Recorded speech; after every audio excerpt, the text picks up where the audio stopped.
Alrighty, Exiles, I'm back with another abridged guide, because why waste 30 minutes of your life when I can tell you all you'll need to know in 3 minutes or less? Let's go.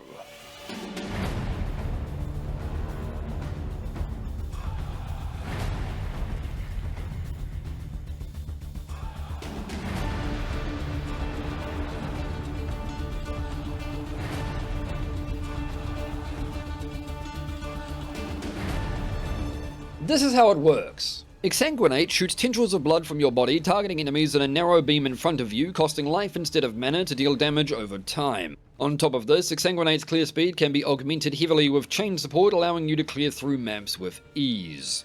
Alongside this, we use Corrupting Fever and Petrified Blood. Corrupting Fever sacrifices life, powering a buff that applies Corrupted Blood on hit, providing us with even more damage over time, while Petrified Blood is supported by Arrogance to reserve enough life that we hit the low life threshold and benefit from Pain Attunement.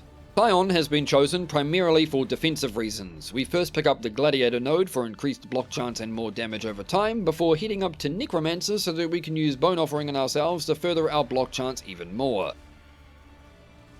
Our major keystones are Mind Over Matter and of course Pain Attunement, since we're going low life.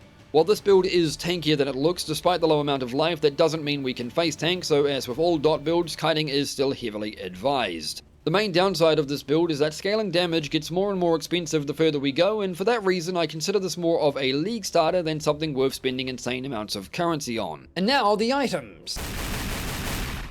The Devouring Diadem gives us Eldritch Battery and Reduced Aura Reservation, allowing us to reserve all our mana to increase our DPS further while still benefiting from Mind Over Matter. Skin of the Loyal is a relatively cheap 6-link that is basically a better Tabula Rasa, but the real endgame item is an Ivory Tower, as this will provide defense against chaos damage and a significant chunk of extra energy shield. From here, you can either use 1 or 2 Cold Iron points or Doreso's Courage. The daggers are a significant damage boost, but the shield provides a substantial defensive boost and is far easier to gear for. Glory's Lantern is an optional but quite handy defensive ring while we're on low life, providing us with chaos resistance, movement speed, and making enemies unlucky while damaging us.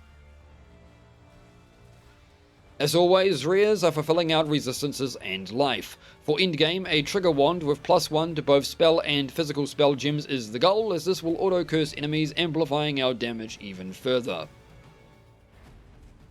And that's it, my friends. As always, check the POB in description for more information. Don't forget to like and subscribe, and I'll see you next time.